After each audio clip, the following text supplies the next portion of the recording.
अस्सलामुअलैकुम।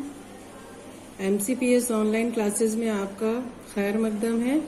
आज हम सबक 8 वो सुबह कभी तो आएगी जो कि एक सच्ची कहानी है, इसका पार्ट 2 पढ़ेंगे। पार्ट 1 मैंने इससे पहले वाले वीडियो में आपको समझा दिया था। उम्मीद है आप लोगों ने इसको समझ लिया होगा। शायद हमने इसमें पहले पढ़ा था कि भोपाल में जो गैस फैली थी उसमें सलमा की अम्मी की दिमागी हालत खराब हो गई थी, उसके पापा का इंतकाल हो गया था और सलमा के पैरों और मुंह में छाले पड़ गए थे और वो बहुत ज्यादा बीमार रहने लग गई थी। आज हम उससे आगे पढ़ते हैं।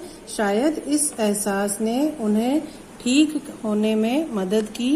उन्होंने कौन सा एहसास? कि उनके पापा अभी भी जिंदा हैं। ये एहसास उनको ठीक होने में मदद की। उन्हें ही कुछ तदबीर करनी होगी ताकि हम सब जिंदा रह सकें। ये जो लड़की है, राइटर है सलमा, जो अपनी कहानी लिख रही है, वो कह रही है कि शायद उनकी अम्मी जो अब तक जिंदा हैं वो इसी उम्मीद पे जिंदा हैं कि उनके अब्बू लौटकर आएंगे। मेरे अब्बू की एक दुकान थी, यानी वो बता रही है अब अपनी, उनकी एक दुकान थी जो भोपाल में थी। किसी ने समझा बुझाकर वो दुकान 500 रुपए में बिकवा दी। जो उनके पड़ोसी या रिश्तेदार जो भी थे, उन्होंने उनको अम्मी को समझाया कि आप इतनी परेशानी से दो चार हो रहे हैं तो आप ऐसा कीजिए कि जो आपकी दुकान है उसको बेच दें। जब तक वो पैसा रहा हमें खाने को मिला, यानी वो पैसा जब तक 500 रुपए उनके पास रहे उनको खाना पीना मिलता रहा। फिर मेरी अम्मी कई जगहों पर गईं, हर जान पहचान वाले के पास उधार मांगने।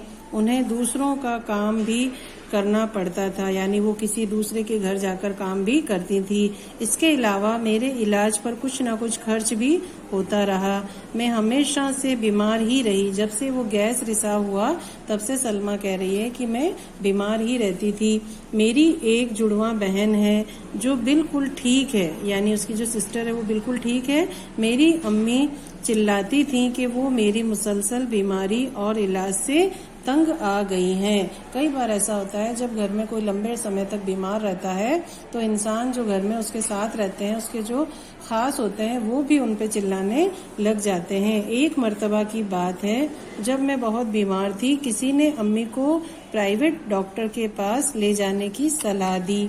लोग कहते हैं ना, एक एडवाइस देते ही हैं कि भाई आपकी बच्ची बीमार है, ठीक नहीं हो रही है, तो आप उसको किसी दूसरे डॉक्टर या दूसरे हॉस्पिटल में दिखाइए। उसी तरह इन्हें भी किसी ने आइडिया दिया, सलाह दी कि आप उसको एक प्राइवेट डॉक्टर को दिखा दीजिए। वो डॉक्टर बहुत अच्छा था, माना जाता था। मुझे नर्सिंग होम ले जाया गया। डॉक्टर ने बताया कि मैं मरने वाली हूँ। अब डॉक्टर ने क्या बताया? कि सलमा मरने वाली है।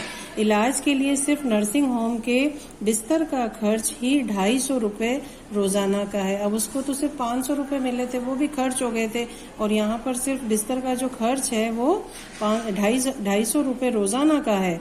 इलाज का खर्च अलग है। मेरी अम्मी ने बताया कि हमारे पास इतने पैसे नहीं हैं। तब उसने कहा कि वो मुझे घर ले जाए। अब डॉक्टर ने क्या कहा? अगर आपके पास फीस के पैसे नहीं है, रोजाना 250 रुपए नहीं है, तो आप अपनी बीमार बच्ची को घर ले जाओ। पर वो ना मानी, यानी उसकी मम्मी नहीं मानी। मैं वहीं पड़ी रहती जब तक कि वो दोपहर को वो वापस ना आती, यानी उसकी मम्मी दोपहर में वापस आती और 250 रुपए जमा कराती और वो वहीं पड़ी रहती। मुझे नहीं मालूम कि वो पैसा कहाँ से लाती, पर वो मेरे इलाज के लिए कहीं ना कहीं से पैसे ले आती थी। अब मैं आयुर्वेद की दवाएं लेने लगी, यानी उसने जब वो ट्रीटमेंट खत्म हो गया उसका नर्सिंग होम का, तो वो आयुर्वेद की दवाएं इस्तेमाल कर रही हूँ और इससे मुझे काफी आराम है। वो कह रही है कि मुझे आयुर्वेद की दवाओं से काफी आराम मिला है। मेरे पाँव के छाले सूख रहे हैं, यानी अब उसके जो पाँव के छाले हैं वो भी सूख रहे हैं। पसलियों का दर्द भी उसका चला गया है। चेहरे की सूजन भी उसकी कम हो गई है और जो सर दर्द, बदन दर्द रहता था, गले में खून का रिसना, जो खून आता था, वो भी बंद हो गया है।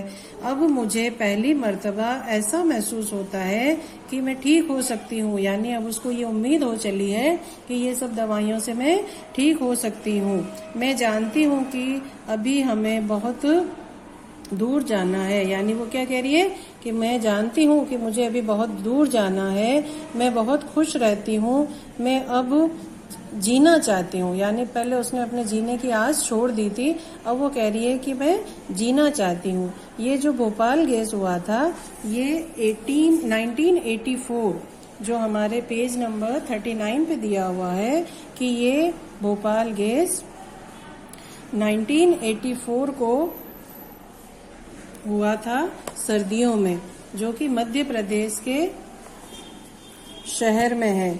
हम ये चैप्टर यहीं पर, ये जो सबक है हमारा, हम ये चैप्टर यहीं पर ख़त्म करते हैं। इस सबक के जो अल्फाज माने हैं ये आप घर पे लिखें। ये जो दिए गए अल्फाज माने हैं पेज नंबर 39 पर, इसको आप घर पे लिखें और इस सबक को वापस पढ़ें।